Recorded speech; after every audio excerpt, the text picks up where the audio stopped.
Bienvenue sur la chaîne du Traqueur de livres. Salut et bienvenue sur la chaîne des traqueurs de chouguettes et des dévoreurs de livres. Aujourd'hui, un polar noir, glauque, rude, qui vous percute comme un train. Laisse le monde tomber de Jacques-Olivier Bosco aux éditions French Pulp Polar. Un roman qui m'a été offert par l'auteur et la boîte d'édition. Dans cette cité, peu d'espoirs sont permis.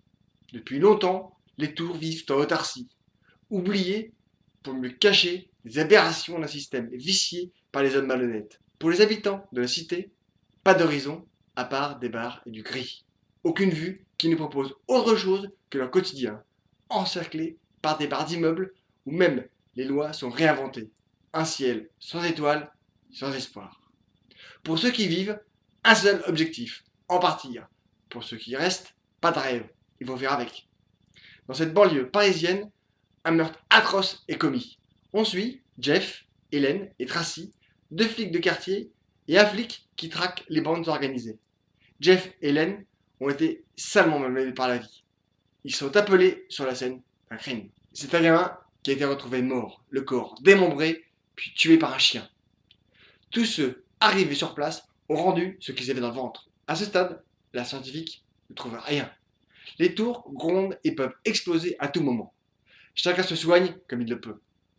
Par un tour de passe-passe, les policiers arrivent à conserver l'enquête entre leurs mains. Ils vont devoir faire vite. Ils plongent au plus profond des entrailles des souterrains de la cité et prennent tous les risques pour trouver quelque chose. Un deuxième corps est retrouvé. C'est une femme. Elle a été tuée de la même manière que l'enfant. Même blessure, elle aussi a été tuée par un chien. Il semble que la bête ait été dérangée dans son œuvre meurtrière. Ils ont peut-être quelque chose. Ce n'est pas un chien ordinaire. Il n'entre pas dans la catégorie des chiens qui se battent dans les arènes de la cité. Celui-là a été programmé pour tuer et obéir. C'est une machine féroce. Il est contrôlé par quelqu'un qui utilise les dernières technologies. L'animal a un maître qui a décidé de s'en prendre aux habitants de cette cité. Et puis, il y a les Parnassiens qui entrent dans la danse. On rencontre Lucie, la flic d'élite, qui s'ajoute au duo de Jeff et d'Hélène. À eux trois, ils vont devoir stopper l'homme qui exécute de sang-froid et semble bien décidé à poursuivre le massacre. Un roman noir, âpre, qui prend la gorge dès les premières lignes et nous scotche par des scènes qui figent le sang dans nos veines. Ça, c'est l'histoire de nous présenter le tableau d'une société qui a oublié l'humain. Job nous jette dans le bain. Il aime déranger, présenter des faits sans édulcorer ou bonifier. Quelqu'un qui se fait descendre, c'est moche.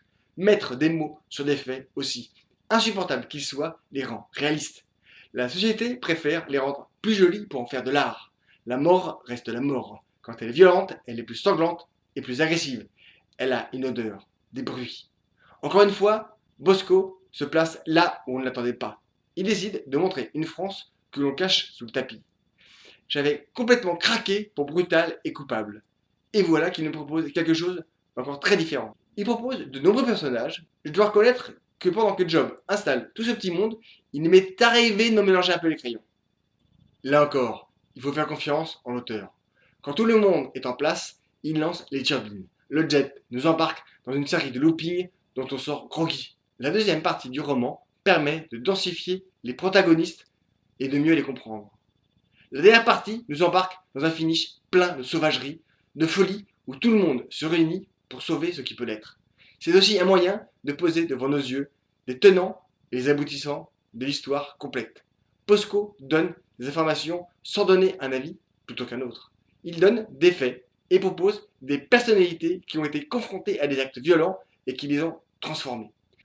Certains sont devenus des machines à tuer, mais pas tous. Les romans de Jacques-Olivier Bosco, dit Job, sont autant des expériences de lecture que des expériences de ressenti. On sent, on entend, on écoute. Tous nos sens sont en alerte. Le moindre halètement se glisse dans le cerveau reptilien. Le film tourne, les personnages remplissent l'écran et l'action se déroule sur la pellicule que l'auteur a développée. On est dans le ressenti de l'urbain et de l'humain. Les policiers présentés sont déroutants par leur personnalité, mais surtout leur volonté d'aller jusqu'au bout. Qu'importe ce qu'ils s'affligent, le boulot doit être fait. Un dévouement qui ne doit rien au hasard. La vie les a esquintés.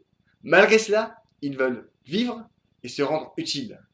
Pour quelques-uns, qui choisissent la mauvaise voie, il y en a d'autres qu'ils arrivent à sauver. Rien que pour cela, le jeu envoie la chandelle. L'effet domino peut agir pour peu que l'un des dominos ne soit lancé, même si pour cela, il faut perdre la vie. Si on peut donner du sens à sa vie et à toutes les douleurs vécues, il faut se battre jusqu'au bout pour ceux qui restent et tenter d'y garder son humilité. Un roman à découvrir et à ressentir. Surtout, lisez et mangez chouquettes. Et maintenant, l'instant bio. Jacques-Olivier Bosco est né en 1967 à Fontenay-aux-Roses. Il est surnommé Job. Il vit aujourd'hui à Nice. Son grand-père vient de Sicile et arrive en France dans les années 30, puis migre plus tard en Algérie. Ses parents naissent à Alger, puis sont rapatriés en France où il s'installe à Nice. Job commence une vie professionnelle en touche à tout. Il travaille dans une cuisine comme plongeur, devient barman puis restaurateur. Il s'incruste comme scénariste puis régisseur. Tout en gagnant sa croûte, il en profite pour observer tout ce qui l'entoure. Déjà, il écrit. Ses histoires sont violentes, sanglantes, pleines d'action et de rebondissements. Il couche sur le papier le ressenti qu'il observe et en fait des balles qu'il sulfate sur le papier. Il est passionné de cinéma, de romans noirs. Ses écrits secouent et nous poussent dans le retranchement. Il commence à publier en 2000 certaines de ses nouvelles. Il propose son style. Les éditions Gigal acceptent son premier polar. Et la mort se lèvera en 2010. Le cramé en 2011. Aimer et laisser mourir en 2012. Loupo en 2013. Quand les anges tombent en 2014. Puis arrive Brutal et coupable en 2017. 2018 qui le font exploser. Son petit dernier en 2019 laisse le monde tomber. Lisez, likez, commentez, partagez, parlez-en autour de vous. On peut échanger, il n'y a aucun problème. On a le droit de ne pas être d'accord. On peut aussi exprimer. Allez jeter un coup d'œil sur le blog. Abonnez-vous, c'est gratis. À bientôt, salut. Laisse le monde tomber de Jacques-Olivier Bosco aux éditions French Pulp Polar.